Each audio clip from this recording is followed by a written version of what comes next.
Yo, yo, yo! What's going on, great people in all of the great land? Your favorite fantasy football homeboys in the building. You got Nicholas Wilcox, your guy Johnny Main in the building. We out here, the Fantasy Football Show. Super Wild Card weekend to cap it off. We got the Sunday, Monday. So we're breaking down Sunday games and the Monday Night Football game between the Texans and Steelers. So we got 3 games, 1, 4, 3, 30, the 820. We're gonna break it all down. Johnny, say what's up to the great people. If you can't see that, that's that Caleb Williams for y'all, man. That's for all y'all Caleb Williams haters out there. You know what I mean? I was in a group chat with a couple of my homies, and one of them. There's really that many haters of him? Come on, it can't be that many haters. Can't be that many haters on him, right? I think you might be living under a rock, bro. Yeah, like he was like about halftime, he was like, Caleb Williams is not him, and I'm sorry if I offend anybody in this chat. And I was like, hey man, he hasn't been playing good. Like I'll give you that. Like he hasn't played good, and then obviously like in our group chat, like with Hayward, it was like, Caleb Williams is a second half guy, man, the ice man. You know what I mean? So definitely good football all the way across the board, man. Even the early game, man. Early game was really good too, man. So yeah, it was. Definitely, good game. And so obviously, like early look this morning, like looking at like some of the games and seeing like San Francisco, I think it was like 6 or 6.5. I was like, well, I guess it would make sense to maybe take San Francisco 6.5. I didn't do it, but I was like, if this is any indication of things, man, all these games are all going to be tight, man. So definitely good football, man, for sure. So I'm super excited. My night would have went a lot better had Matthew Stafford, You should contest that because like I already did. But everywhere they still had 1 rushing yard. He couldn't. That's why I hate the kneel down. They really shouldn't be ruling a kneel down as. They really should be ruling the kneel down as that crap. That's crazy to me. Well, outside of that one, like your boy Jaden Reed did not come through for me. Came through for me in every other space. Yeah, man. I had him. I didn't take like the actual line. I took him. I think I took him at like 40. So maybe he did come through. Maybe he did. Took his rushing yards too. Yeah. Like I think, man, that's a space, dude. Like that's a space. I think, dude. Outside of Matthew Stafford last night, bro, I cooked, man. I cooked. Like Jaden Reed, like Caleb Williams 5 yards short for you too, right? Yeah, Jaden Reed, it was only 2 yards plus money on the rush. So like I took that. I took Stafford on the plus with the one. Talked about DJ Moore, man. Curious if I took him 40 yards before it was plus money. I don't know. Yeah, I had him 4 catches, 40 yards. Like, yeah, no, I just had him for 4. I had him for the 40 yards, the 2 yards rushing. I had him for that. But like, yeah, I think like that's one of the things, man. Like with like playoff football is a lot of these players that like we love as fantasy managers for one reason or another, like different attributes that like they bring to the table. Like you're probably going to see it like once or twice, man. For sure. Like I'm a big quarterback rushing over guy. That was the other thing that Caleb Williams, that was the one that would have hung me up, is I had him for 25 yards. I think he got 22. So yeah, like I'm a big fan of like quarterbacks rushing. We obviously have a great slate today with mobile quarterbacks for Trevor Lawrence and Drake May, Jalen Hurts, Josh Allen. So like I'm in that space with even Justin Herbert, right? The one guy not being able to move is Brock Purdy. And even him, like low key, he's not a bad athlete, low key. So I'm into stuff like that, like when it comes to playoff time as far as props go. So yeah, man, it was a relatively cool night. Drinking some mushroom coffee today, man. Starting the year off right. So mushroom coffee. Yeah. Yeah, no hallucinations in here, man. No hallucinations. I thought about to say that's probably going to be the next question. That's the last thing y'all made. It'd be good. The next question, but hey, yeah. you nipped that in the butt pretty quickly. Yeah, man. Whew. He get off the hook real quick, man. We're starting on mushroom coffee in the opener. This is gonna be a wild show then. Yeah. To everybody out there, you know what I'm saying, if you ain't done so already, please subscribe to the channel. Your favorite fantasy football homeboys out here. Tell your family and friends. very close to hitting 200 subs. Let's do that before season's end. We only got so many shows left for us this season. That being said, let's get it going. Sunday, Monday football. Here we go. First game on the docket we got is the Bills taking on the Jags. 1 p.m. EST. The over-under 51.5. The Bills are favored. It's been back. So some of these lines have really been back and forth. It's been happening the last couple of days. Like it was first the Bears were favored, then the Packers were favored, and then the Bears won the game. And then the Rams, Panthers, like I told everybody, Carolina Panthers, like there was some post on X that someone tweeted on all the spots in the game, and they were like, who are you betting your soul on for the line? And I'm like, good Lord. I'm like, Carolina plus 10 at home. They've done this already. Like, and I'm like, I stand on business after. Yeah, no, I would be, Lord. I'd be checked out. Yeah, that wouldn't have been the one I would have went to. I would have went Probably to Caleb not. Williams. No, I would have went to Caleb Williams, but yeah. Oh my God. So anyhow, the lines have just been shifting, so pay attention to your books. As far as we got on before happened, nothing's changed. Jags are still a favorite. Sorry. See? No. Okay. The Bills are now an underdog. Good Lord. The Bills are an underdog. They were a favorite coming into this one. Now they're an underdog. Ta-da. Anyhow, Bills, Jags. Bills finished as a 6th seed. The Jaguars won the AFC South. They have a home game today. So that being said, what do we like about this game, Johnny? And before you go, I've said this before. I've said it twice, 3 times, 4 times. I've probably said it for the last 3 weeks. If the Bills, it starts today, right? If the Bills don't get to at least the conference championship, and then relatively they should go to the Super Bowl, supposedly, I just don't hear any more about Josh Allen and how great he is and this, and da-da-da-da-da-da-da-da-da. You may go. I don't think it discredits Josh Allen. I don't think it discredits Josh Allen at all. Why? Why? I mean, he's one man, and he's the sole reason that they're here. It's not him, and I think to go into that too. It's a pass, a complete pass. I'm not saying he gets a pass, but I'm not saying we can't discredit about Josh Allen's greatness. We can't discredit that there's a lot of great players that don't have Super Bowl rings, and I don't think that discredits them as players. I think there's a lot of athletes that don't have rings that you can't discredit their greatness. I think if you want to talk about anything other than that, I think that's cool. But Josh Allen is absolutely not the reason why the Bills are not winning a Super Bowl. That's one of the things I think, and I know I get it. I know what you're saying. But last night too, with Caleb Williams and what was going on, there was a route where Luther Burden just stopped running and Caleb Williams throws a pick. And everybody's going to say, oh, it's Caleb Williams. But then there's also the defense also didn't show up in the first half of that game as well and play either. So that's not on Caleb Williams. And I think there's a lot of that too, with Josh Allen, that it's not 1,000% on him.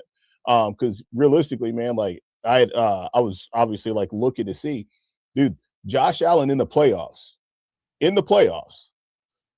passer rating of 101.7, 25 touchdowns and 4 interceptions in 13 playoff games. Josh Allen is not the problem. Josh Allen is not the problem. If you want to say the Buffalo Bills as a team, I'm cool with that. But Josh Allen is not the problem. He's not the reason why the Buffalo Bills haven't won a Super Bowl. He's not the reason why they haven't been able to get over the hump. It has not been on Josh Allen. I got a question for you then.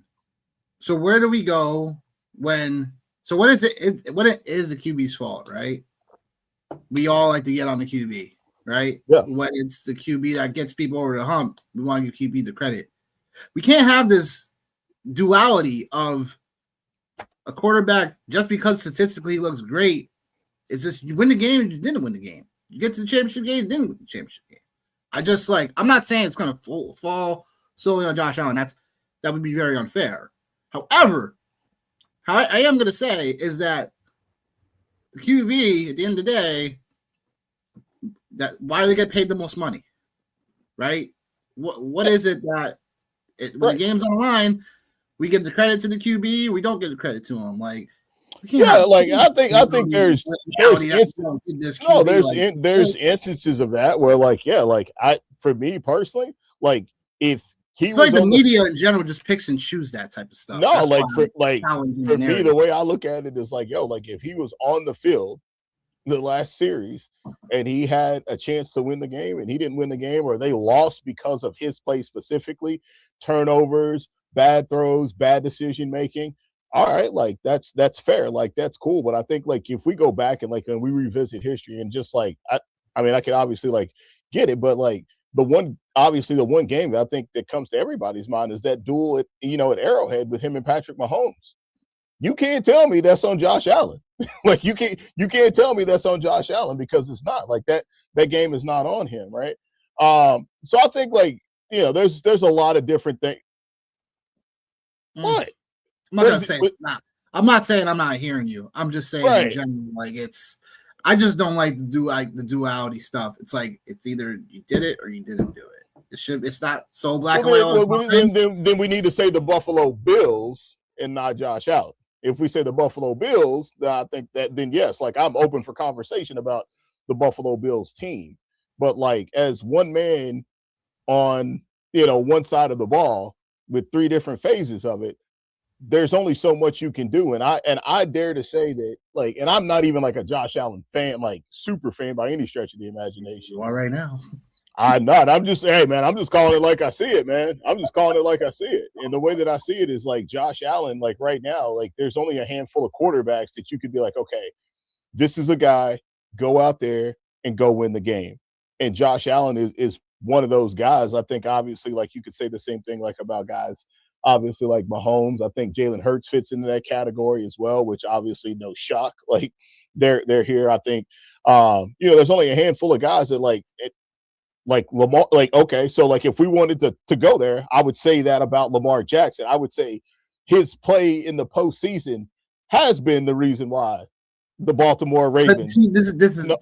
No, you can't bring up Lamar in the same sentence when it comes to this. How can we not? Scenario. The reason why is because you're not giving the same type of emphasis. Lamar Jackson has not played good in the playoffs, bro. He has not played. I'm not saying that he did, but he deserves his shake on not. Granted, he deserves his shake on not getting him there. But Josh Allen, the same sentence, does, because he's the leader of the team. Fair or not. I don't care about statistics when it comes to this situation anymore. Yeah. Statistics go out the window when it comes to playoffs. You either get it done or you don't. It's just that simple right now. Did you lead your team to the victory or did you not? Because it should most likely 80% is going to fall on you as a quarterback.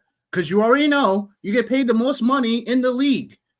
You are the leader of the team as a quarterback, right or wrong? You don't play defense, bro. You don't play defense. You don't play defense. So if you're playing good, you're playing good. If you're not, if you go out, man, and you crush as a quarterback and your defense don't stop the nosebleed, of course, you're going to get credit for the loss. Why wouldn't you? That's crazy.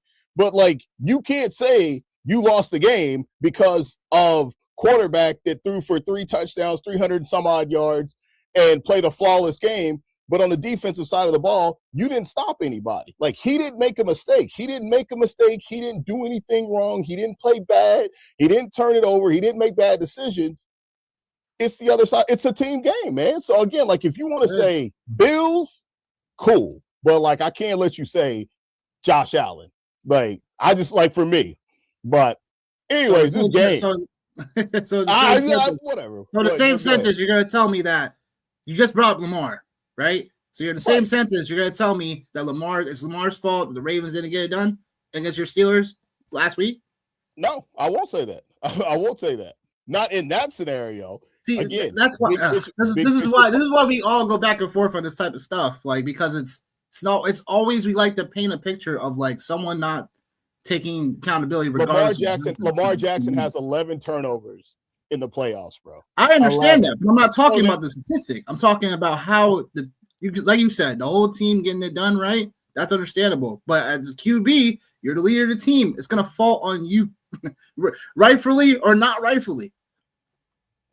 But that's not correct. And that's all I'm saying is that's not correct. And that's not correct to say Josh Allen isn't blah, blah, blah, blah, blah. Like, it is what it is, man. That's what agree to disagree. I know. It's fine. That's fine.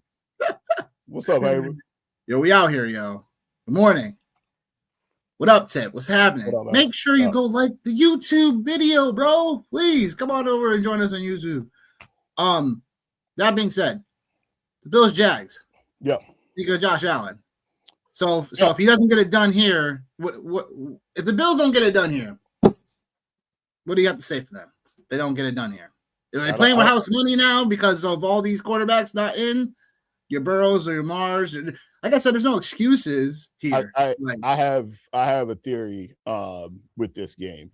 If the Bills win, GBO, what up? Yeah. Let's go.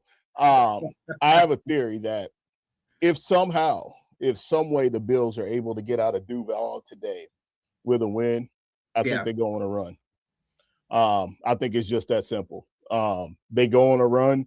If not, then I think obviously a lot of conversations about potential head coaching change potentially with the Bills. Like there's been rumblings about that. I do think that something has to change for the Bills because the window is closing with Josh Allen. The window is closing. We've obviously seen James Cook is one of the best running backs in football, no question at all. So rushing leader winner, Yeah, something has to change for them, right? Because again, man, the pass catchers are, as my 8th grade basketball coach used to say, mediocre at best. At best, mediocre. So and they attempted with Keon Coleman, we talked about this. They attempted with a lot of the things they did in free agency trades, et cetera, et cetera. Just it hasn't worked. They've also got a lot of bad breaks defensively as well. And I don't know, man. I'm Joe Brady. I never really cared for him. Yeah, it doesn't do anything for me. It doesn't do anything for me. So that's my theory with the Bills is I think that if they win, I do think that they have the ability to go on a run because we've seen it happen during a lot of playoff runs where teams that have been written off, teams that have been counted out, this is where they kind of rally. So we should see, but even McDermott, man, he's 500 in the playoffs. So again, we want to go back to just to touch on that conversation, the coaching in that space has been mediocre at best with no type of suggestion of moving forward or turning the corner. I do like the Jags in this game, man. I did a little pool at work, and it kind of caught me. It was the last 45 minutes of my day, and it ended up with Jacksonville, going. And I think there's absolutely a path for the Jags, man. I think they're one of the teams that's playing the best football at this point for sure. Trevor Lawrence, we've talked about over the last, we've talked about over the last 6 weeks, man. You know what I mean? And I'm excited. I'm really excited for him. I think I don't know why, but all of a sudden, man, just this playoffs has become really excited to me because I think we're seeing anybody's game right now. Well, we're seeing the turn. We're seeing the turn happen with a lot of these younger quarterbacks, here and playing and their teams being there. So it's up for anybody, as you mentioned, all the perennial guys, all the guys that are here and now. Josh Allen's the only here and now guy. Him, and I wouldn't even call Hurts a here and now guy because he's still relatively young. But the here and now, the here and now guys. He's in that category though. He is you could say that for sure. But also too, he's another guy that people just don't give credit to for whatever reason. Don't know why. But yeah, I'm excited about this, man, just because we're getting to see Trevor Lawrence again in the playoffs. It's been a while since we've seen him. So just to kind of talk about a few things for sure. Trevor Lawrence, man, again, talked about rushing a little bit earlier on.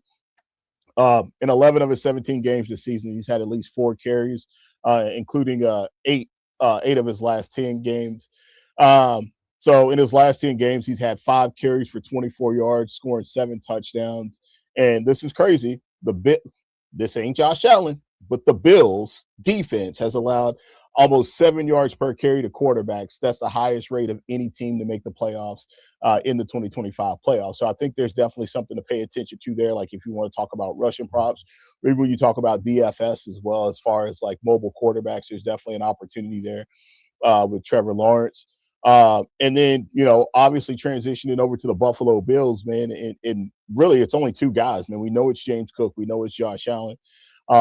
Cook's been held below 90 yards in seven games this season with 10 or more carries. Despite being the NFL's rushing leader, the Jags are allowing 68 rushing yards per game to running backs in the NFL. That's the fewest in the league. So, like, you talk about, like, what's really going to swing the pendulum in this game here. It is Jacksonville's defense, and it's the Buffalo Bills run game. It's the rushing attack, right? So, like, I expect to see Josh Allen, throw his name in the hat to get a couple of carries today as well. And so for Allen, man, 270 yards of offense in all four of his career road playoff games, averaging 351 yards per game. And talking about that 2021 divisional playoff game, he had 397 yards in that game. The Jags have allowed 270 total yards to 7 different quarterbacks this season. So I think this game I think Vegas has got it right. I had no intention on coming in here this morning and defending Josh Allen. I completely blame it on mushroom coffee. That was not my intention today.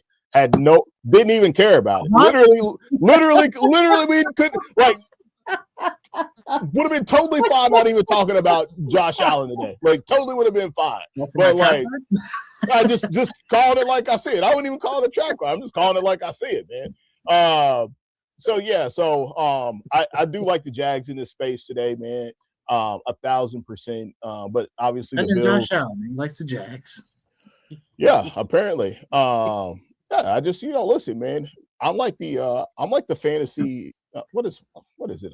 I just don't stand for fantasy bullying, man. I'm not gonna let Josh Allen sit here and be bullied, man. I'm not even.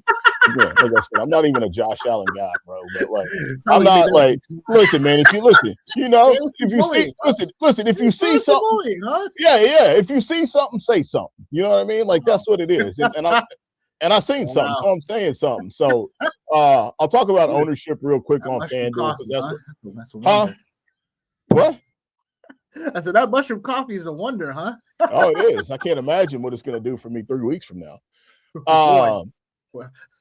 So I'm going to talk about FanDuel today because that's where I'm going to be playing at today. James Cook. Yeah, go ahead, talk about FanDuel.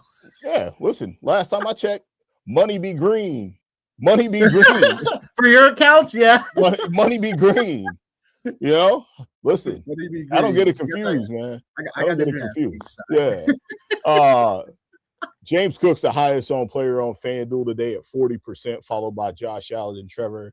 And then Travis Etienne at 30% for the Jags is the highest owned player. I'm playing a lot of Jags today, man. Obviously, I think you guys can kind of get the feel from that. Playing a lot of Jags, playing a lot of pass catchers. Yes, even Brian Thomas Jr., I'm playing him today as well in GPP formats just because, quite frankly, I don't have too many options. Josh Allen's the only guy that like I'm really in on for them. So Parker Washington, Thank you for your DM. Stay out of my DMs. He's the highest priced Jaguar today, man. I'm gonna play him. I don't have a choice but to. But I'm gonna play him with caution though for sure. In this space, the one guy that I do love a lot for the Bills. And I have talked about this, and I don't know what it is, man. Apparently, I've become a Buffalo Bills whisperer.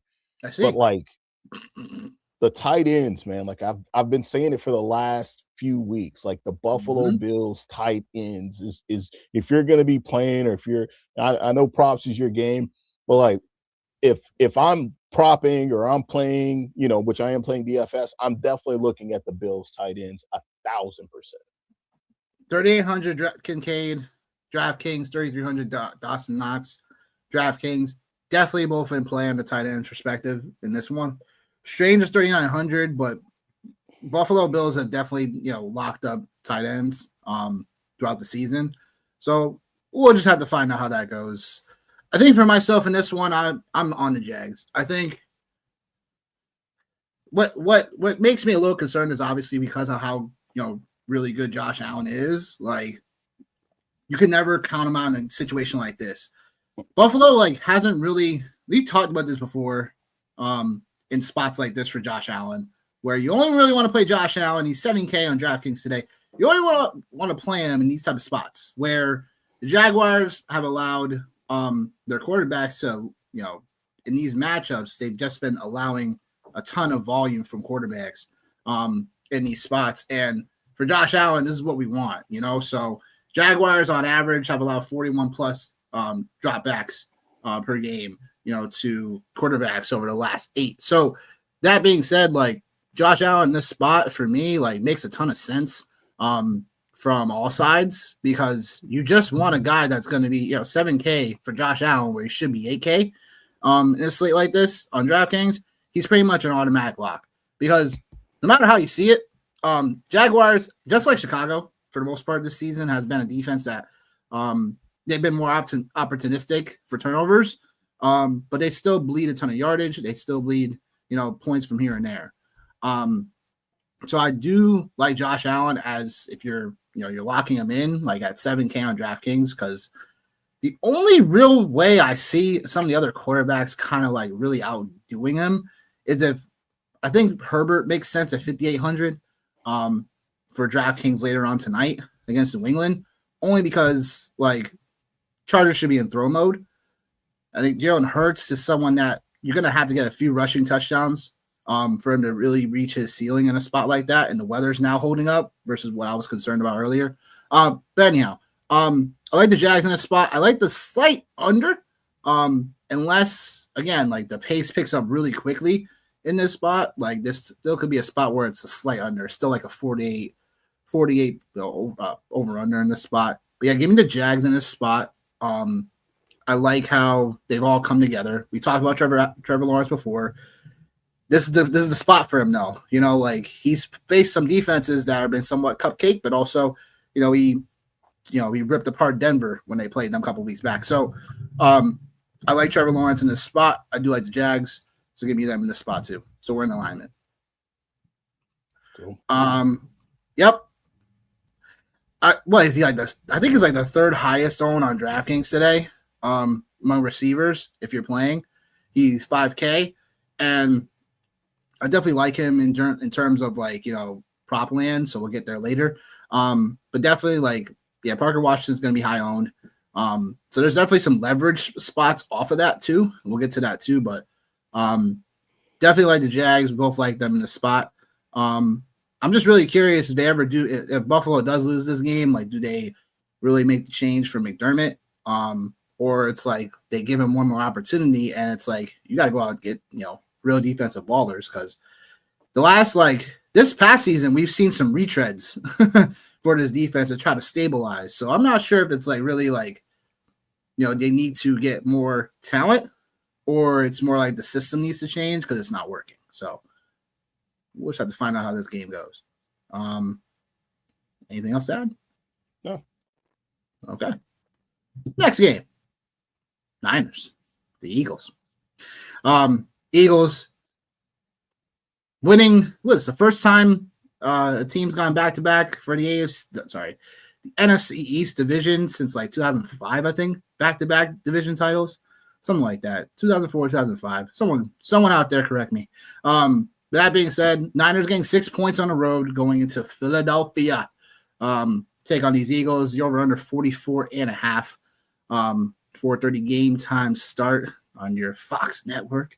But that being said, what do you like about this spot? I think the Niners, outside of Carolina, was the biggest underdog by point total for the overall slate of games. So the 6 is interesting only because obviously we know the Niners' woes on defense in terms of pressure rate. Like, they still are a bottom 5 defense in pressure rate.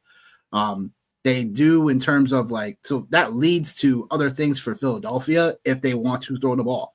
The concepts between Devontae Smith, A.J. Brown, Dallas Goedert, all these guys when it comes to when the Niners play shell coverage, A.J. Brown sees about 28% usage rate against single highs. So this is something where the matchup right here for A.J. Brown is here. So I think the Niners are pretty much middle of the pack against the run. So we could still expect a decent game from Barkley, but it's really going to come down to Jalen Hurts in the arm. Can they get the play action pass going off of the run? Can Hurts, we've heard before that he hasn't want to run the ball as much, but this is the playoffs. So it's winner go home, my guy. You better go out there and run. Better go and run the dang perimeter. The overall side of things for the Niners is like, again, Brock Purdy in this offense before last week was somewhat relatively really hot. So the Eagles defense are somewhat, they're getting back to their ways of being a decent defense. And now they're at home. So I like the Eagles in this spot. Call me crazy. But I do think the Niners are going to give them a run for their money. If the Niners get past this game, there's talk about Fred Warner coming back. So if they do get past the Eagles, that would be an interesting storyline to keep watch for. There's a clip of him doing some crazy, climbing up a scaffold, around the stadium. Did you see that video? I'll have to shun you if you didn't. It's crazy. Well, you can shun me, but I was like, I don't even know if this is real or not. Like this literally looks like an AI generated video. I watched 5 seconds. I watched 5 seconds of it, and I was like, oh. I was like, yeah. It's like, I wasn't I dig people doing like crazy stuff like that, but I was like, yeah, that is not like that ain't real. That's AI generated. Like that is 1,000% AI generated. And if it's real, then the rest of the league better watch out because the 49ers are going to the Super Bowl. Like if it's real, like that's all I gotta say. If it's real, they're going to the Super Bowl. But that being said, I think I'm taking the Eagles in this spot. The Eagles for me is just one of those teams that, like we said before, they definitely get heckled, and I think it definitely happens more in the Northeast and like other media markets for the most part. So it's more like, hey, like they always get heckled. They're always a team that's always going to be in it here, right? So I just think the Eagles are going to get the job done at home. I just feel like the Niners. I didn't before I got on. Is Trent Williams playing? Last time I saw, I think he was going to be questionable to play. But okay, so no, just got the update that he is going to play. So that's good news for them. So that was something that I was kind of worrisome about because they didn't have Trent Williams. Like this line should definitely be 7.5. So, but what do you have to say about this game? Niners Eagles. What you got? I think a couple things. I've said this. I think I said it to you in passing. I've said it to a couple other people. I think we've been, I don't want to say waiting, but like Saquon Barkley just hasn't happened for him. Like the way, like, it's not that it's been bad, but like it hasn't been like 2,000 yard Saquon. And I think like for anybody, like, it's like, as you said, living in the Northeast, like there was a day where it was 40 degrees, man. And it was a balmy 40 degrees here in Maine. And it felt great because it had been like 5 degrees and like, wind chill of like -12. So of course, like it feels great. So I think like saying that in like comparison, man, I think like this is the time where I think you will see Saquon Barkley. Saquon? I don't want to say I'm not gonna go all the way down that path, but I think like we start to see better performances from him for sure. That's what I think in that space. I do like the Eagles today. I agree with you. I think like for whatever reason, I don't know, and like we even talked about it last year. I remember talking about it here. It's just like what do you have to really complain about? I guess I just don't understand. Same thing about another Pennsylvania team. I knew, didn't even get a chance to get it out of my mouth. Nope, I got there before. Before I got interrupted. But like I think like that's the thing, like with these franchises and these organizations that like do have a high standard for themselves, right? Is like the fan bases are like that. The players obviously are super comfortable because obviously they know what's going on inside the locker room, et cetera. But from the outside looking in, there's always like a lot of noise. So I think like the Eagles are like in a really good spot for sure. The one thing that is a little bit concerning for me today, if I had to like pinpoint anything, I would say it would be like just the zone usage for the Eagles. I mean, for the 49ers defensively. Jalen Hurts has had some opportunities when it comes to zone defenses. And the Niners, like they've actually played that more this year than they have at any point in time under defensive coordinator Robert Saleh. So I think like that's something to kind of pay attention to in that space as far as like, all right, like not to cut you off, but that's Devontae Smith, the Dallas Goedert area of the field, like AJ Brown, like this is where it's like if they do play a ton of that zone coverage today, it's like it only takes one crosser route really to get these guys. Well, I mean, there's that. There's also, like you talked about, like the mobility factor as well, and just like where we're at now, as far as like the playoffs and Jalen Hurts just obviously understanding, that hey, this might be a place where he might have to use his legs. Another couple of other call outs to get like to switch it defensively to offensively, I would say it's like the 49ers just as a whole, they haven't been very good as far as like the run after the catch. I think they're like the fourth lowest in the NFL in that space. And I think we know Philly's defense is definitely pretty daggone good. So I think that's just another element of things like the call out for, especially like, how healthy is Ricky Pearsall going out there? How healthy is George Kittle going out there today as well? What's needed. We know what it's going to be with Christian McCaffrey. We know he's going to see an aggressive amount of work today. Like this is what it is. And this is why, like, obviously, like I love the playoffs so much is because like you finally get the opportunity to see all of these stars. Like if there was a headline for today's slate, it is like elite prime time running backs like Saquon Barkley, Christian McCaffrey, Travis Etienne. Prime time. Oh, bro, James Cook. And then you got like you got the young bloods, man. You got Omarion Hampton and Travion Henderson, and like the hottest running back in football that nobody's talked about. That like people told me I was a raging psychopath for believing in the 9th round in Ramondre Stevenson. Like it's like this is a great slate. You got to the 12th round at some point. Bro, like I ain't even gonna talk about it. But like also too, like the quarterbacks, like we just talked about, like the future of the NFL quarterbacks and like the here and now guys. So like, anyways, I digressed. But yeah, like I think like for me, man, I'm very, very excited about this game here. I do think there is a chance. I do think there is a way that the 49ers could end up winning this game. I think there is a space that like this does happen. The Eagles offense has not been sexy. It hasn't been great. But they've been winning football games. And at the end of the day, man, like that's really all that matters. And yeah. And then like when we go back and like we look at like the 49ers, and respectfully, I'll say this respectfully. They've won 4 out of their last 5 games. But when they went on that heater, let's not all get like crazy. The one team that they went on the heater and they put points against was the Bears. So I will give them respect about that, but that was also at home. But they dropped 48 on the Colts and 37 on the Titans. Well, congratulations. You did what you were supposed to do in that space, right? So it's nothing to write home about, right? So I think there's that. And then like the Eagles, man, like again, like I will preface it by saying, and then like I'm going to shut up. Actually, I'll hit some ownership in DFS, but like Jalen Hurts is a winner. He is a winner, and that's all he does is win, and he finds ways to win, and he does not care about the stat sheet. He does not care about all the other miscellaneous stuff. Like that guy just goes out there and finds a way to win, and I think the Eagles handle business today here. As far as the spread goes, the 6.5, like we talked about, man, like there's a part of me that wants to take the Niners in the 6, but like, man, that's dangerous territory, considering the fact we still haven't seen Philadelphia's best offensively.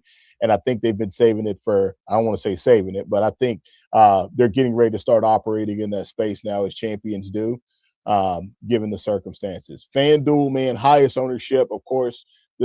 Would you really be shocked and surprised if I told you the 2 highest owned players in this game were Saquon Barkley and Christian McCaffrey? No, you shouldn't be, because I'm not. So I'm actually getting under the field on Christian McCaffrey and GPP I'm getting slightly over on Saquon. Just because I think like McCaffrey all year long, man, it's been about volume for him is what it's been about. It's been volume.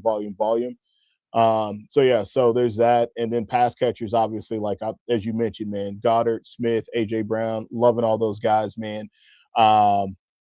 Just because like it's a very funneled offense, it's a very targeted offense. If there's one thing, like I would say, like maybe I don't know if Nick has got it or whatever, but hey, man, maybe Saquon Barkley receptions maybe might be something to look at as we talk about all the zone coverage that the 49ers will be playing today, potentially, depending on how game script goes. Not on my bingo card, but it's not crazy. The only reason why like Barkley's always been kind of hit or miss when it comes to like the receptions in general in this offense. So that's kind of like why that's why it probably wasn't in consideration, but something you could definitely go to in a game like this. So that wouldn't be like so shocking. Breaking the chat. What up? Oh, wait. Frank in the chat. I got one for you. I remember this. I'm sorry. I'll be petty sometimes if we keep receipts. Oh boy. Remember that Keaton Mitchell and Romeo Dobbs trade? You remember that one? You don't. It's okay. It's fine. Yeah, but it was a dynasty trade. No, we did it. We were on the pod with him or whatever, and that's right. I said no.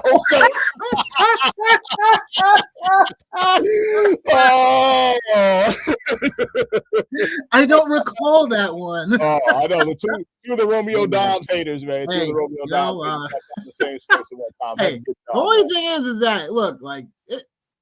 Let's just there's still a lot of time on the clock, baby. I know. There's still a lot of time on the clock. We all know it's the playoffs right now. I gotta take my victory lap. I seen him. I was like, oh, Frank in the chat. What up, man? All love, baby. It's all love. It's all love. Dan the man, what up, man? What up? Appreciate the love for sure. But no, he has no recollection, Johnny. Yeah, Romeo Moss Dobbs. I seen one, man, dude, that was hilarious last night. Somebody had said, I'm pretty sure the Guardian helmet has magnetic radio something on there. I was like, I actually would be shocked. Possible. Yeah, that would be possible. You never know. You never really know. You never know. But yeah, we're moving on. Sunday night football matchup. This should be good. Chargers going from west to east as the lowly 7th seed going into New England, take on the Patriots. 45.5 over under the Sunday night football matchup on NBC. That being said, Chargers Patriots. Do the Patriots take care of business? Oh, you're asking me. I'm asking the person behind you. Hey, Julio. Hey, 5 happened. Which is actually ironic because the reason why I changed that number to 5 instead of 10, Cordell Stewart's my guy, but LaDainian Tomlinson, seen that guy in college, I was like, it's the baddest man I ever seen in my life. So, man, my senior year, I switched it to 5, man. Wow. Yeah, I've never seen anything like that. Let's see. All right. Well, before I answer that, man, Frank just threw one out there. Look. I see. Yeah.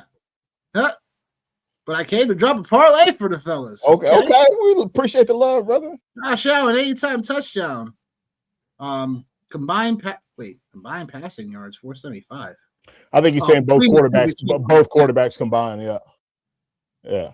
And Lawrence, 2 passing touchdowns. Can dig that. What book do you get that on? I'm not sure if you could do. It's probably FanDuel, because FanDuel, like we don't get FanDuel up here. FanDuel's got like a lot of like dope stuff like that. Sometimes I like try to, when I have time, I try to go and look, and I'm like, that would be cool. And if they do, like, it's like very, oh my God, what's the word I'm looking for? It's like very predictable. So you got it on DK. Okay, cool. All right, we'll go check it out. Yeah, sometimes some of them look really good, man. Like I know these. Sometimes they're player specials. Sometimes they're it's like that. So it's under player specials because sometimes you can find it where it's like running back like 10 yards in each 4 quarters, or you could. Yeah, you know what I mean. So I do. Yeah, but like this game here, man. I think like this again. So many really good games, man. like that. Oh, he made it. What? Oh, okay. Maybe maybe I need a tutorial.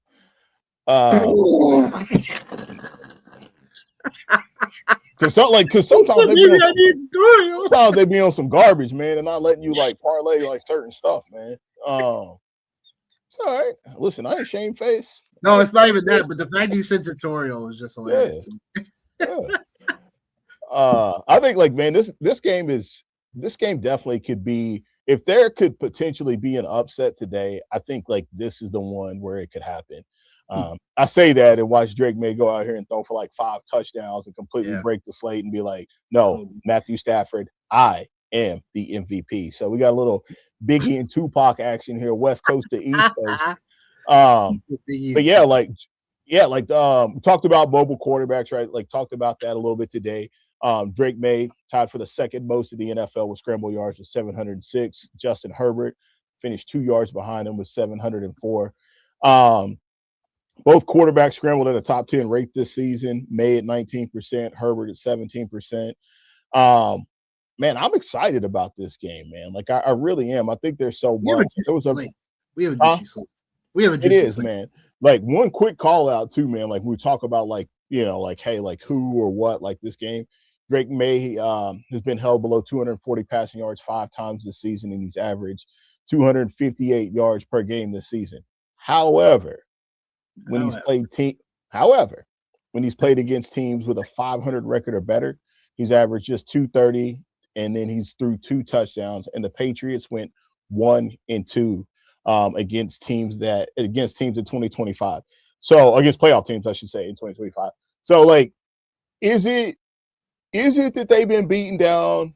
Have they been? I don't know why I'm just keep using the word bully and why it just keeps popping into my brain. Have they been bullies in the AFC East and just taking advantage of like a really bad division and a really weak schedule? Meanwhile, like the Chargers have been in a literal bloodbath, with the exception of the Raiders, all season long, playing, the Kansas City Chiefs, the Denver Broncos, playing I think they played the AFC North as well. I can't remember what other division they played, but like, geez. So no, they didn't play the AFC North. That wasn't them. That was last year. But like, holy smokes, man. Like the Chargers plus 3.5. I do like that. I do like the Chargers 3.5 because I think there is a space where it can happen. The Patriots defensively, like I was kind of scrolling and like looking at some of the names, man. I was like, oh my God, man. I was like, Robert Spillane, ex-Steeler, ex-Raider, XXXXX, everything. I like him actually, like low key. But like the Chargers, again, man, like defensively, like I'm switching gears, man. The Chargers defensively, man, they've allowed a 40% completion rate on downfield passes of 10 yards or more. It's the 3rd lowest rate in the NFL. I'm gonna hang my hat, man, with the Chargers, man. Like not to win, but I'm gonna take the Chargers and the points. And I think today says a ton. We know there's always an upset in in Super Wild Card weekend. If it's not this one, then maybe it's the one on Monday night, hopefully.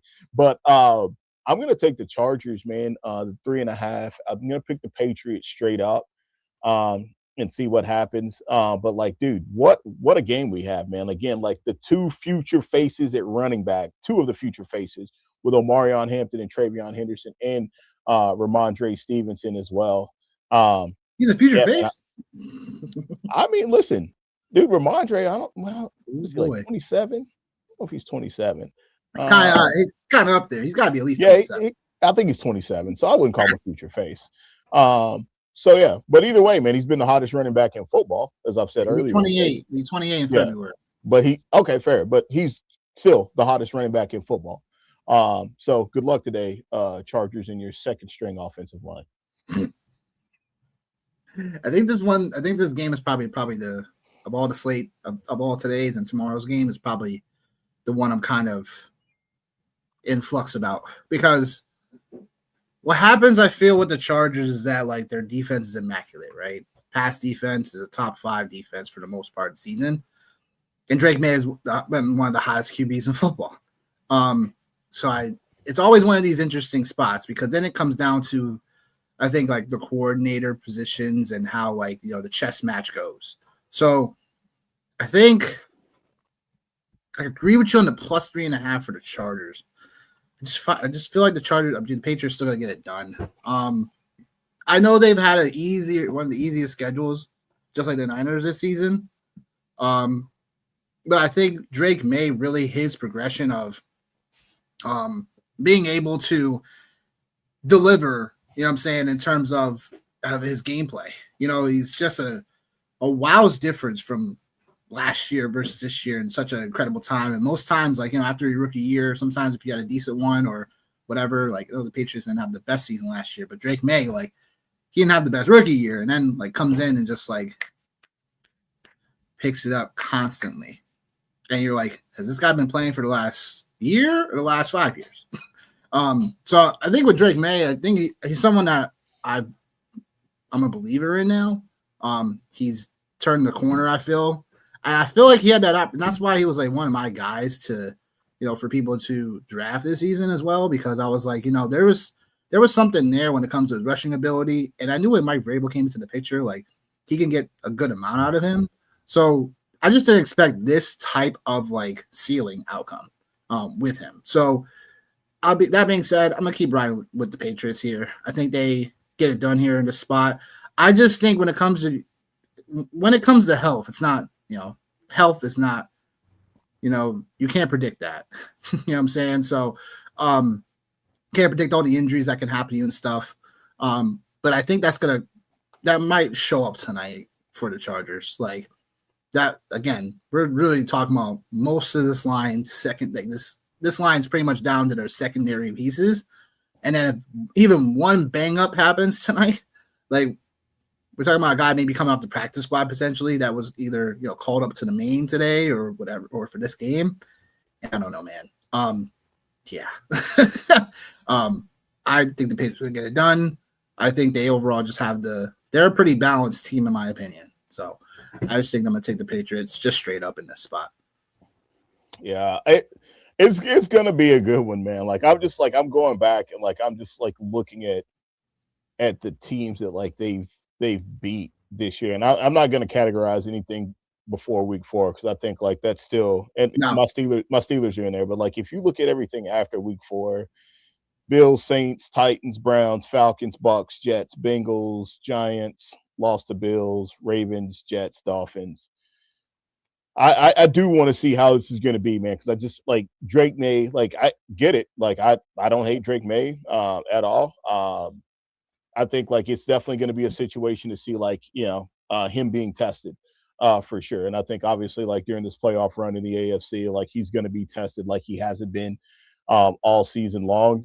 Some of those other teams were, when I look at all that, it's like they AFC East, it looks like they got the NFC South and the AFC North, which were statistically the two worst divisions as far as wins and losses go. So, and on top of that, playing in the weakest division in football, like not trying to throw any shade, but like I think like there's a lot of really good, everything aligned right for the Patriots this year, for sure. So it'll be interesting to see how it shakes, but I do think like this will be a really good test for him as well. And then like there's also the one element of this too, like before like obviously we transition or whatever, is I think Mike Vrabel is definitely the wild card in this space. He's the wild card in this space, like as far as you know, scheming, game planning, like he's done like exceptional work in the playoffs. When you talk about playing against like elite competition, he's done exceptional things.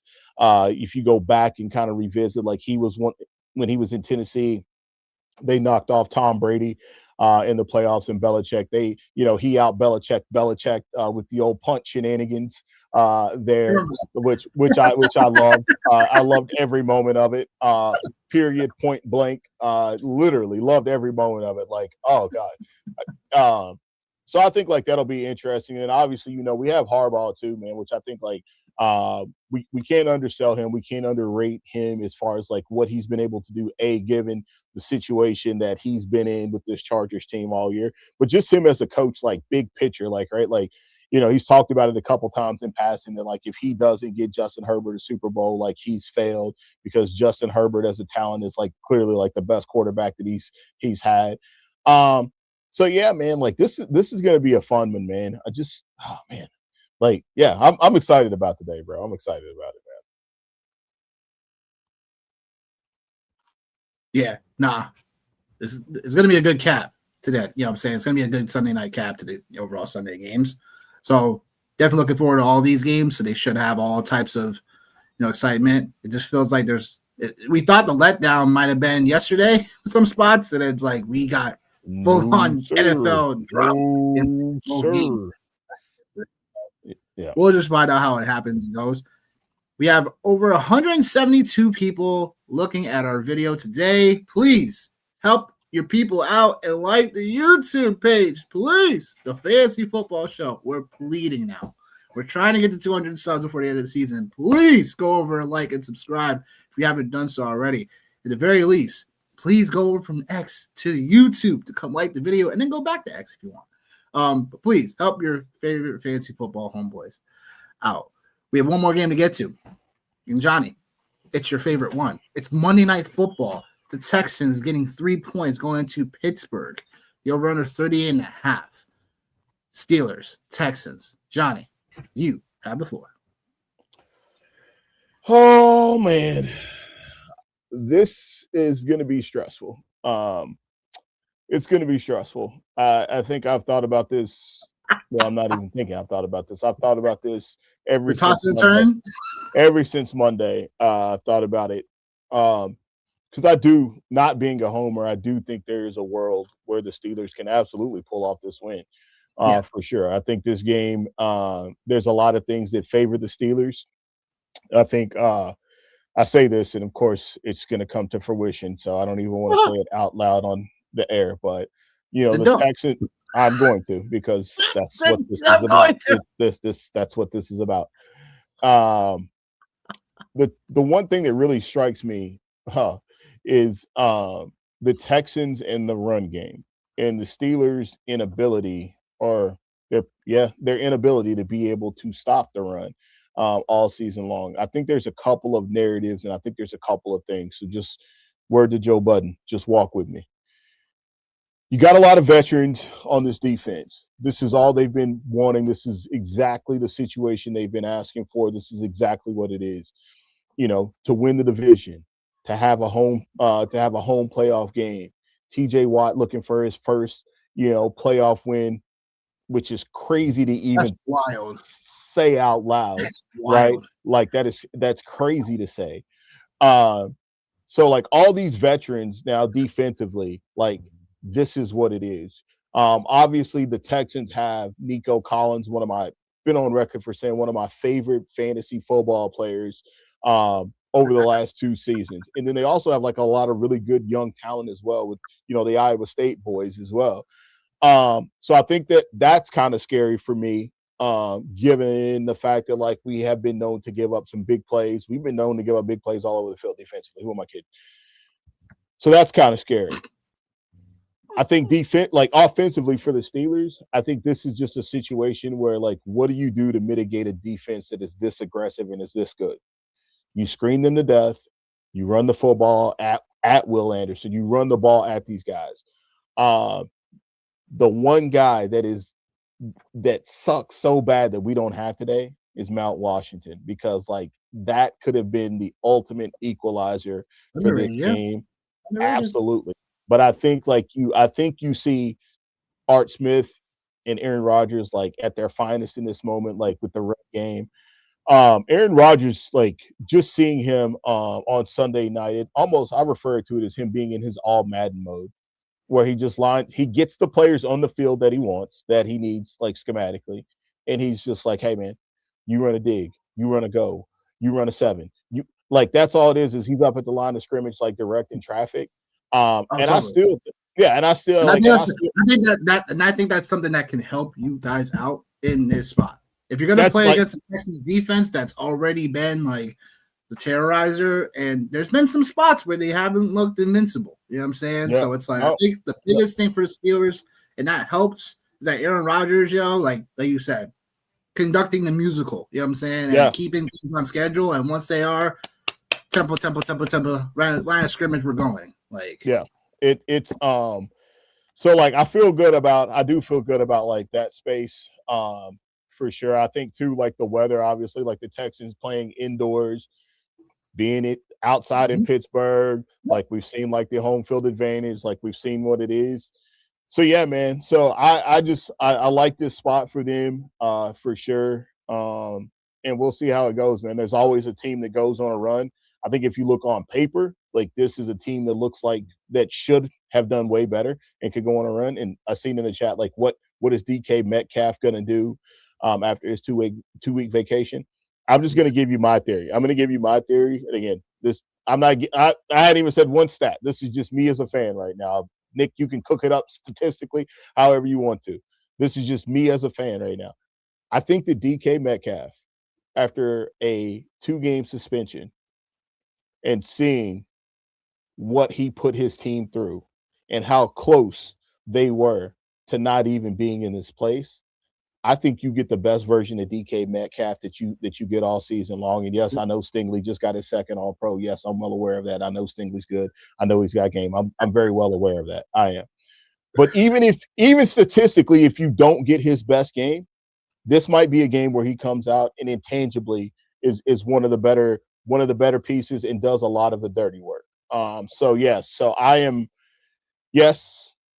nervous about this game, but I'm also very excited because I do think the Steelers have a hell of a chance to be able to pull off this upset, if you will, in Vegas's eyes.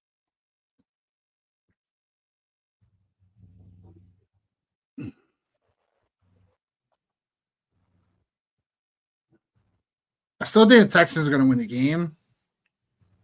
There's just some things that similar to like what I would say about sometimes when you watch Kansas City, right?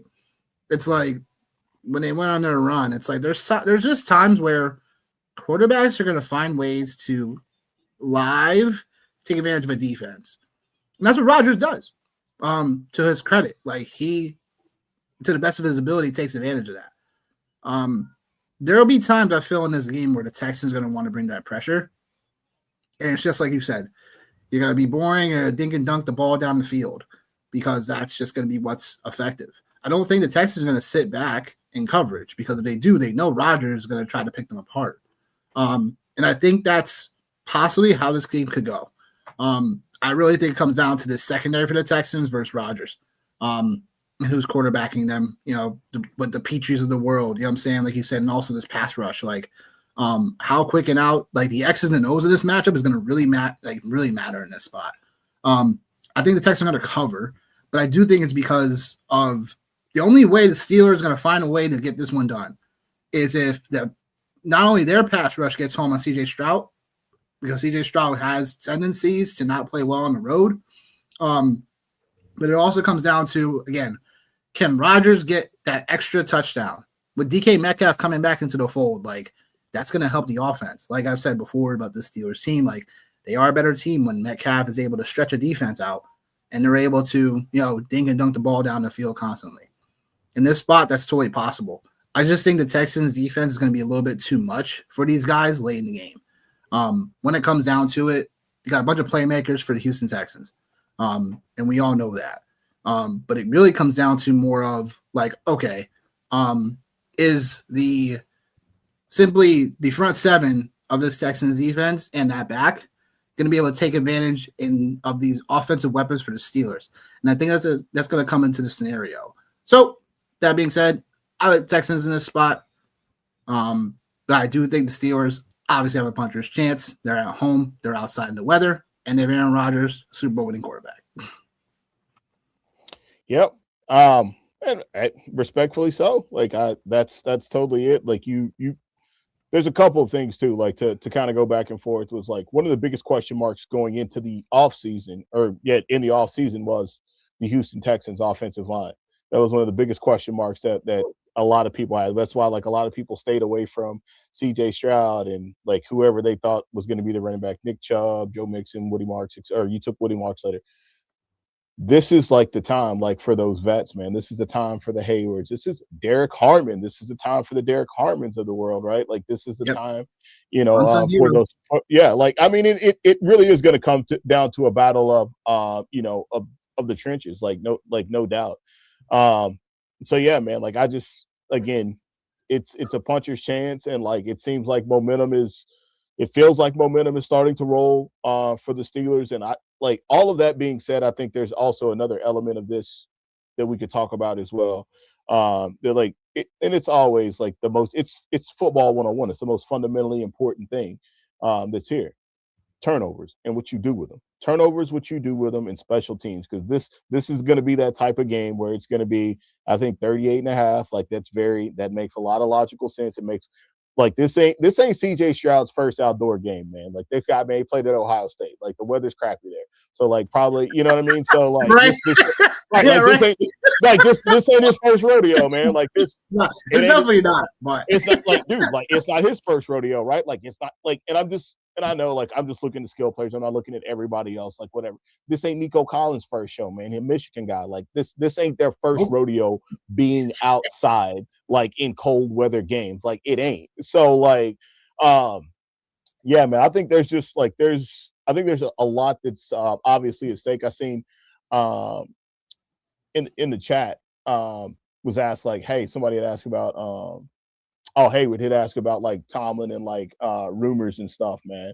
I've seen some stuff. Like I've seen stuff about him maybe potentially sitting out a year, going into broadcasting. But I just have like a really weird, like, I have a hard time seeing Mike Tomlin broadcasting and like them trying to like filter him out. Like I just have a really hard time seeing that. But the other thing, like I have a really hard time seeing too as well, in two different scenarios. One, if the Rainbows and Unicorn world, if the Steelers happen to make a deep run or get to the Super Bowl or something like that, it's kind of hard to walk away from it at that point in time.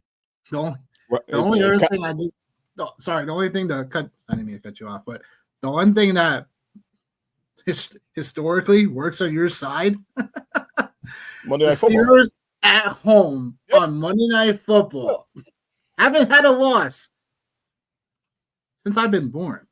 Yeah, 1991. Hey, like, I'm not. Yep, I'm going to keep talking about Mike Tomlin and what. Anything, but no, I'm going to keep talking about Mike Tomlin and like what happens. Like we don't do that. We don't do that. But I've seen the him being like in broadcasting piece. No, I've seen that, but then also too, now to think about all these changes now that are going on in the AFC North, like it would almost be kind of silly depending on what happens, like with, the coach for the Browns and the coach for the Ravens. It might be kind of crazy for him to get out of the game because like what like and this is like another topic for another time, but like what's Baltimore going to do now? Like they like obviously like that whole offensive scheme, that whole identity has been around Jim Harbaugh. That offense has been around Lamar Jackson. So like you get somebody that comes in and tries to change things schematically, and like, now it's upside down, and like you got a lot of big personalities, you got a lot of strong vets, you got a lot of big names in that locker room. So like, what does that look like? The Browns, well, we know what it is with the Browns, right? So now in like, Cincinnati's coach he's on the hot seat. So like, I mean, but Tomlin's still sitting in the catbird seat. So like, I don't know, man. Yeah, I really don't know, but I have a hard time seeing him going into broadcasting for sure. That's one thing I can. I could have a hard time seeing that. That's not happening. I could see him maybe going like a motivational like type of tour. You know what I'm saying? Like where it's like, people bring him in for like specialized messages and stuff like that. But I don't see him like in a broadcasting situation. I can't even see him. Can't see him in a suit and tie and all this. I can't even see him like in that space. Like I know where you're getting at, but like I can't see him in that space either. He's a leader of men. You know what I'm saying? So yeah, but that's the reason why I can't see him in that space is because like in my mind, like for him, he's like, okay, if I come in here and talk to these men, all right, that's cool. But and money talks, obviously. But like, yeah, I'm not the one that's interacting with these guys every day. Like I'm not the guy that like has my fingerprints all over like these guys in their day to day. I'm not the guy that builds their relationships with these guys, because that's one of the things every player talks about with Mike Tomlin is the fact that like his communication style and his relationship building with his players is the best bar none. And that's why one of the reasons why he's still employed is because like that stuff means something to players. So like I don't know, man, but either way. Yeah, I know, right? Yeah. Have to see how it unfolds for sure. Yeah. But hey, DFS side of things, or you want me to do prop land? It doesn't matter, man. I think we got a lot of time today, man. We don't even. Sure do. Yeah. Let's see here. Oh, not single game. Let's see here. Let's see what we got for a single entry for today. Anything that's pretty good. No Millie Maker. That's just burning money, man. What's wrong with you? What's wrong with you? That's just burning money. Hey yo, that's just burning money. He said. Yeah, that's just burning money. It's just burning money. I can't. Let's see. What's a good one? Let's see here. This is a good one, man. $2, $700 up top, man. $2 single entry. So yeah, we'll switch it over here and we'll make a little lineup, man, for sure, and see how it goes. You have the floor, my guy. Oh, all right. Well, all right. I mean, I know for me, like I said, and we can make it through together, man. Like I got about How'd we do yesterday? Did not cash, man. Did not cash on DraftKings. I had a feeling. Not cash, yeah. Yeah. Damn Parkinson touchdown. Who? That damn Parkinson touchdown. Yeah. That damn tight ends. Yeah. I like one of the things for me, like I'm playing in the 20 I'm playing in the 20 max entry as well. And one of the things like with the 20 max entry, I find myself leaving a lot of money on the table as like I'm building these lineups, man, this week, just because of like the things that we've talked about. So I think like for me, I like to start like a lot of times like at running back. So I'm gonna start with Travis Etienne. Like I said, like I'm heavy Jags build today. Just because like I think like this game, like I think it should shoot out. And even if it doesn't shoot out, like the players on the Jag side of things, they've been good to me all year long. It's kind of hard to get away from them, right? So I'm going to start with Travis Etienne, man. I think like he's one of the best values like on the board, and you can see like there's a lot of really good values as well. Like you look at Travion Henderson at 6,800, the other running back for the Patriots, Ramondre Stevenson. Yeah, I'm sure you're very excited. Yeah.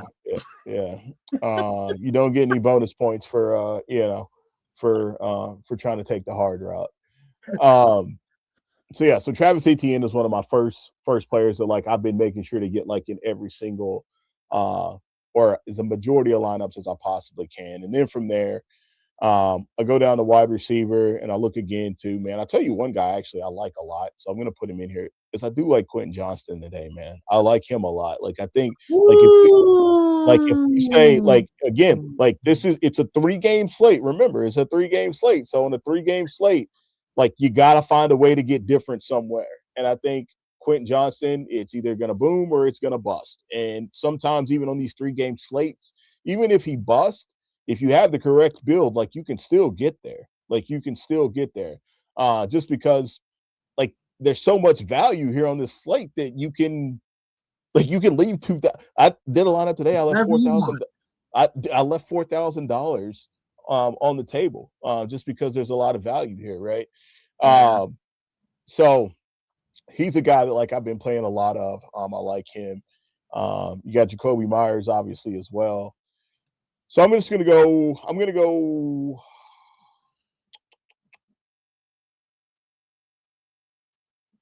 Devontae Smith. I'm gonna put him out there for now. For sure. Just from like the value perspective. We talked about 6,800. Tight end, I'm standing on business with Dalton Kincaid today. So I will play him. Like I think like again, even if it shouldn't be like 30 something, percent like snap share for him. It should be more than that. Because obviously like these guys, like it's win now playoff. So Dalton Kincaid gives me a little correlation here with this Buffalo Jacksonville game. I don't want to play Parker Washington, not because of you. I just He's just going to be really high owned. There's other spots you could take advantage of. I think so. I think so for sure. But I'm definitely going to try to max it out here with these guys. So I'm going to go Jacoby Myers. I'm going to get him in there. Yeah, that's the pivot you want to do. And I'm going to play Trevor Lawrence, like I talked about. And then at running back, like I feel like Ramondre Stevenson is definitely he's the play. And I know he's got to be like wildly popular owned. I'll switch over real quick and just see like what he looks like in that space. But I know he's got to be like popularly owned just because of like what he's done recently. And of course, yeah, he's actually not that popularly owned on FanDuel, so that's great. Stevenson should be popular much. I mean, we say he's the hottest running back. I feel like still like there's still other spots to go to outside of Stevenson because people are still worried about the split in terms of how this, like, Henderson, Stevenson. It's also the late game. So it's like, it's one of those spots where I think people aren't going to go to enough, especially on Stevenson. So I think he makes some sense to play because if we're talking about it, it's either that game or the Niners game is going to be on the relatively underside based on projection. So I think that I don't think Stevens is going to be popular. Long-winded way of saying that. 5 touchdowns in his last 3 games. So then, like I said, Quentin Johnston is my guy to get different with. And then at the flex spot, this is where it's like really crazy because now I've still got like 6,700 left. 6,700 left. And like, obviously, like you can throw in any defense, right? But like, if we're really, the problem like I'm running into a lot is because I'm so Jags heavy today that like I can't even get to like the Jags defense in certain instances, which also tilts the field as well. Like if you're playing defense versus Josh Allen, like probably one of the higher owned QBs on the slate. So like that's one of the things like I like to do on these type of slates as well. It's like, hey, like if you believe, a defense is going to win, and the quarterback is like really high on, like obviously like that kind of helps you tilt the board a little bit. So whether it's Jacksonville or whether it's Philly, although I feel like Philly's a little bit dangerous because like San Francisco could pop off. So let me say I got Lawrence, ATN, Myers. I'm just going to go Philly for now and just to see. So now got 9,300. So actually, yeah. So we got 9,300. So I'm going to actually move off of them and I'm going to go to the Jags. And then I'm going to talk to you about our flex play. We can pick any player on the slate. Any player on the slate is what we got with the, let's see here, 1, 2, 3, 4, with the exception of a Jags player. And if we wanted to have a Jags player, we can move it down. Let's see. I see you, hey, we're talking about tight ends. Like I've still got 10 more lineups to build. In my 20 max entry. Still got 10 more lineups to build. Yeah, still got 10 more lineups to build in my 20 max. So like Goddard is somebody that like it kind of happens to me like that sometimes. Like when I'm building, like I'll get to building and I'm like, well, I haven't like I started to get to this guy like enough. I do like 2 tight end builds today, man, because I think like that's low key. Like you got Kincaid, you got Goddard, you got Kittle, you got Strange. So like I think there's definitely like a really really a really good place to be in. So who is our final flex pick here for our single entry?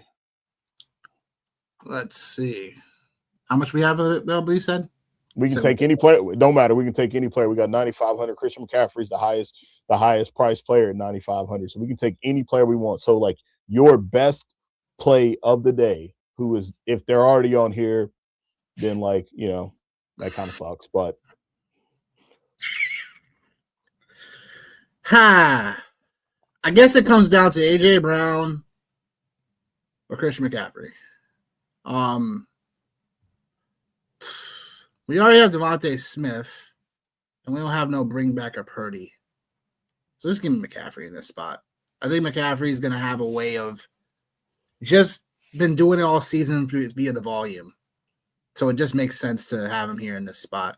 If you have Devontae Smith on the other side, make that a little bit of a nice little skinny stack. You'll have Quentin Johnston, Stevenson. Well, you do that too. How much we have left? If no.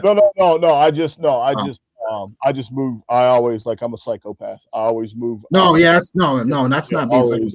Being Yeah. smart. Yeah. I'm always a I do psychopath. the same thing. Like never, ever, I do ever. the same thing. Yeah. Do we want? It just feels we have Dalton Kincaid as a bring back. No. Why the Jags defense? Why? Yeah. Just to be able to get to any player that like we wanted to, because now like if we do, Are they the lowest? well, no, I mean like we can go Jags, Bills, 49ers, Chargers. You can go Chargers if you thinking like, the but Eagles. but the 49ers doesn't give you that. We're just 3,400 though. Huh. That's interesting. Okay. No, but Quentin Johnson 6,400. Is that what else is besides? I'm just kind of. Yeah, I mean, you could go off of him. You could go off of him, go to Jacoby Myers, and then get to Philadelphia. Oh shoot, sorry, freaking A. I'm messing with shit, dude. Oops. Yeah, so Quentin Johnston. What's the other guy? And then had Devontae Smith, Quentin Johnston. Yeah, Myers. You have Myers then. And then the Jags defense. But you're saying if we go off of Quentin Johnston, and then we could go to. Because if we scroll down even more, like you can go to Keenan Allen. You can go Keenan Allen, Brian Thomas Jr., Brandon Cooks is you know what I'm gonna talk about, right? Huh? You know what I'm gonna talk about, right? No, talk about whoever you want to. Kyle Williams. In a playoff game? With everybody back? I mean, Keyshawn Booty he popped up on that hamstring late in the week. So he's somewhere if you really want to say salary and then boost up, you know what I'm saying, potentially another spot. Like I know you like Stevenson, but it's also like we could potentially get someone else at running back to make this a 3 workhorse type of running back build. What? I just like there's so much other. Like I'm not concerned like about pricing like on this slate. Like I'm not like I just think like again like you can make whatever build you want to make, and like Kyle Williams, like could he absolutely like take the top off of the defense 1,000%, like 1,000%.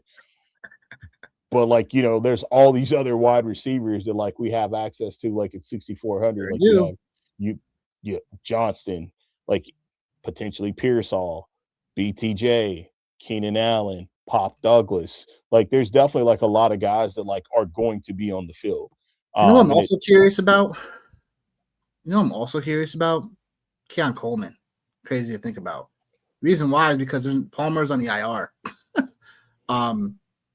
So it's like who is it Cooks? Is it Coleman? Like, does he get a second chance? Like, it's also something curious about because that's just leverage in the field if that price point if it happens. Well, all these guys are relatively leveraged, man. Like not a lot of people aren't playing like this lineup, like real talk. Like a lot of this here. So we need to go that deep. You're saying, got it? No. Like they just updated. Let me see. Like the quarterback situation, like Trevor Lawrence is at 15%. Like he's the 4th highest owned quarterback.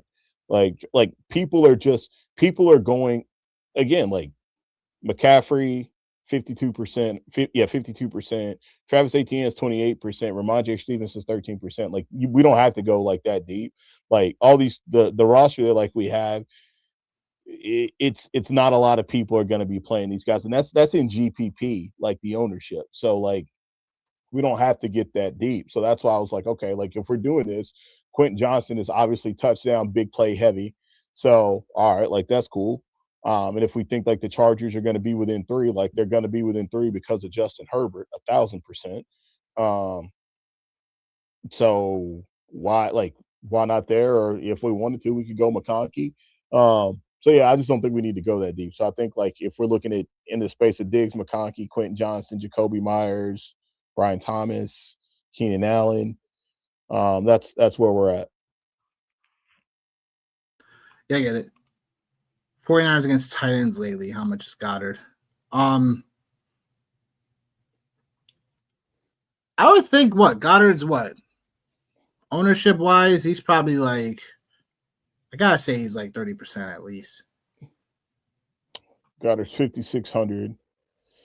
Yep. And 18% owned.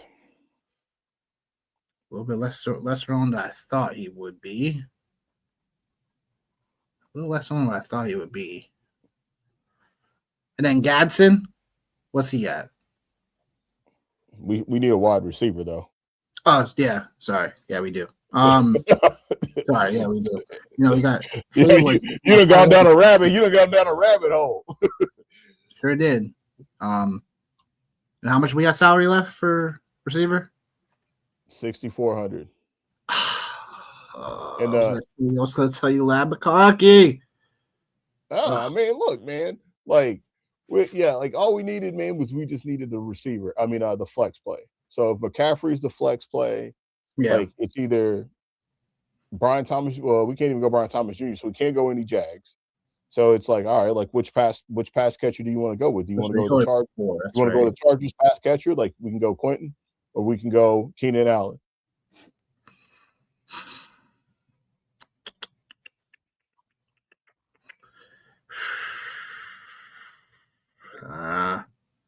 This is a tough one. Well, luckily Shakir. I mean, if that's your move, then that's your move. He said, "I got." I don't like. I got 349 of these. I don't like this right now. It just feels wrong. Johnson 6,400. We got Brian Thomas, Shakir, even Keon Allen under them in price tag. I just if you want to go Keenan Allen, then I'm fine. Weird to me, though. If you want to go Keenan Allen, like I'm fine with that. We definitely could go there. We definitely could go there. If he does get the volume, you know he's going to smash. Perfect. All right. So there it is. So Trevor Lawrence, Travis Etienne, McCaffrey, Devontae Smith, Keenan Allen, Jacoby Myers, Dalton Kincaid, and Ramondre Stevenson.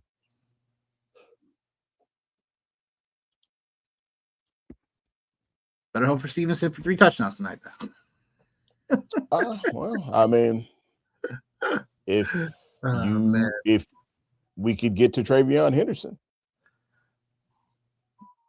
we could. What else is at the flex though? How much we have left? 7,100. No, yeah, 7,100. So like you can get to again. This is the dope thing. This is the dope thing about this slate is like Travion, Devontae, or actually, excuse me, Travion, Parker Washington, Jawan Jennings, Omarion Hampton, Steph Diggs. Now, if you really want to get to Lad McConkey, you can. George Kittle. There's a lot of different places you can go. I'm not going to ask you any more questions because we'll be here for forever. But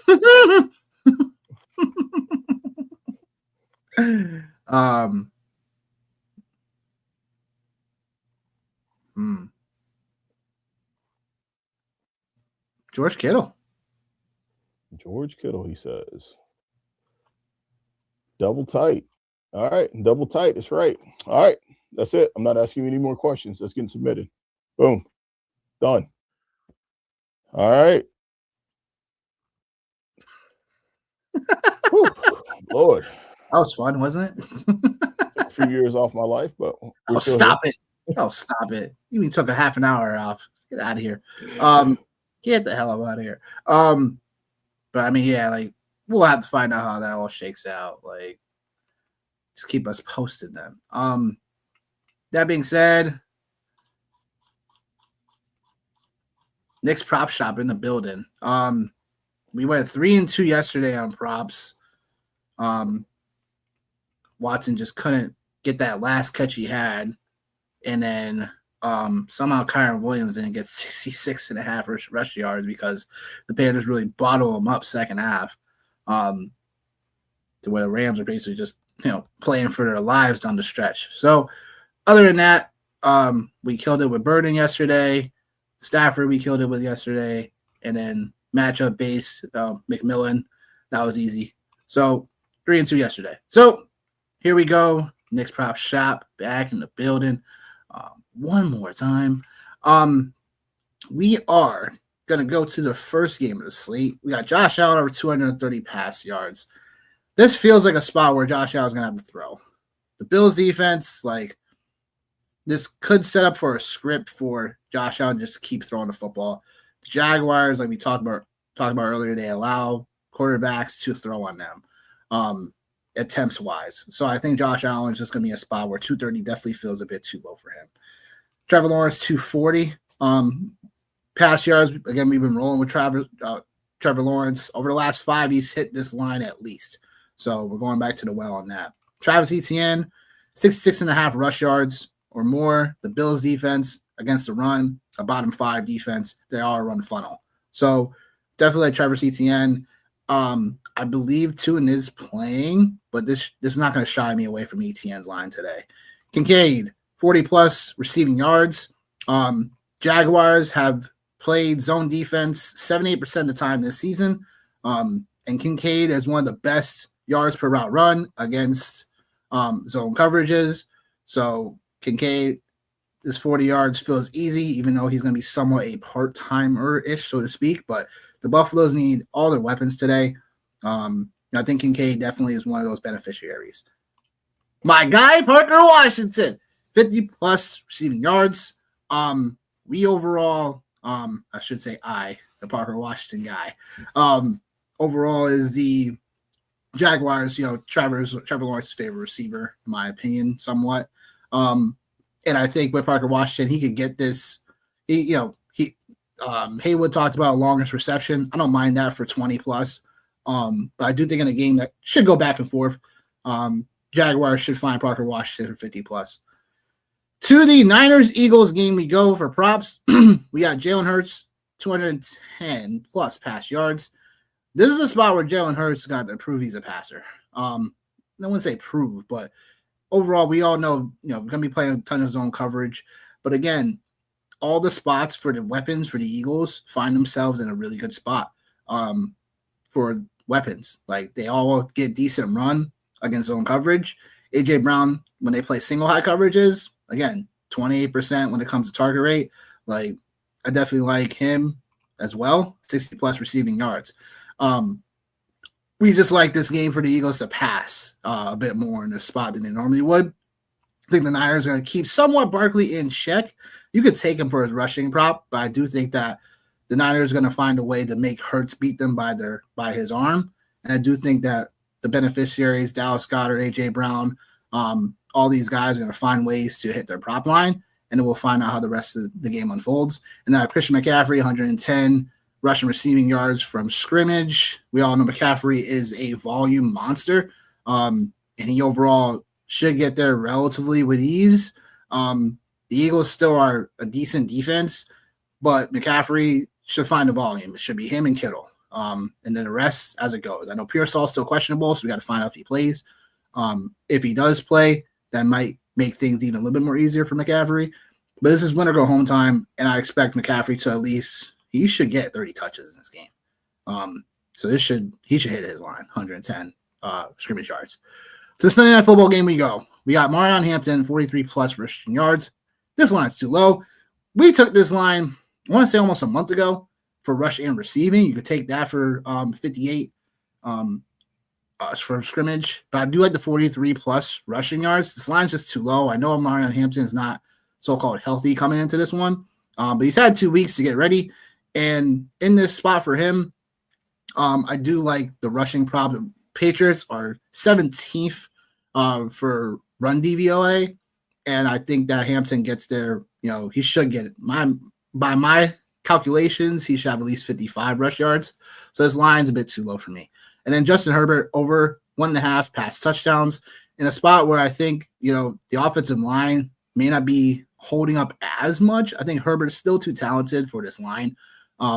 He's proven that he's one of the best in the league still at the position. And I just like how Justin Herbert is going to find a way to do this in the playoffs. And I know the Patriots defense, they're not the best against the run. They're better against the pass. But I do like Justin Herbert's spot for the touchdown prop here. Monday Night Football we go. C.J. Stroud, 220 pass yards. The only time he hasn't hit this line was game 1 on the road. in the beginning of the season. So CJ Stroud, in my opinion, hasn't always played his best ball on the road. I think he'll have to in this spot against the Steelers, who, again, are a pass funnel defense and will find ways to give up bigger plays. So him and Nico Collins connection, it's only a matter of time. Nico Collins, 70-plus receiving yards. He is the alpha of this offense via receiving threat. And I think he's too talented to not hit this line. In a game that's, I know, is a slight over-under lower than the rest, all it takes for Nico Collins, a few big plays. He's done it countless times before this season. Jaylen Warren over 1.5 catches. Jaylen Warren, it's going to be one of those games where him, Gainwell, it's going to be the tight ends, it's going to be Thielen. It's obviously Metcalf going to be back in the fold. Rodgers going to find ways to get those dink and dunk passes, and Jaylen Warren has proven to be the all-purpose back. Him and Gainwell has really been more of a split between the rushing and receiving, but more receiving for Gainwell for as far as receiving yards. But Jaylen Warren still finds ways to catch the ball at the backfield. So they are 1-2 tandem, but I do think Warren's going to find a way to get this done in this spot. And then lastly, DK Metcalf. Welcome back, DK Metcalf. 50-plus receiving yards.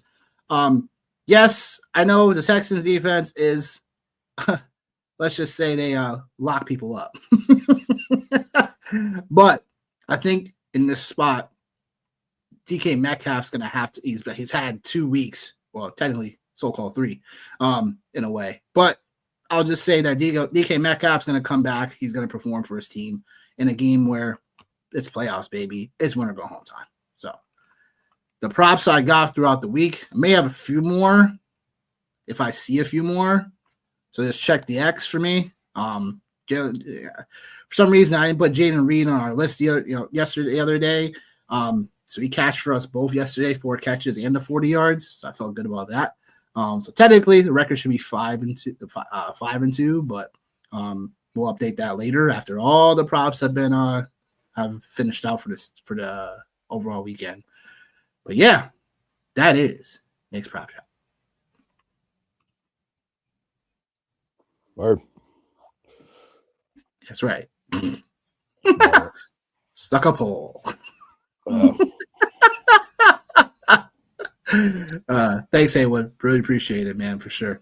It's been a good season overall for props. I feel like I found my footing for the most part in terms of like definitely research and relative different ways to get people some money, including myself. Johnny, you gotta get one soon, bro. Like you're so dang close, yo. Like you're so close, my guy. Like that's not like my big thing, man. I know, but I'm trying to rub it off on you. Yeah, no, like it's cool, man. It's cool. DJ Moore last night, like I think that's. I was like, that's the thing about props, man. DJ Moore though, so yeah, but that's the thing about props, though, right? It's like that's the thing about like all this. It's like, hey, man, like you find you find what it is that you're good at, and I think like for me, just kind of like recapping like the year. Just having my hands in too many cookie jars. So next year, that's one of my cookies.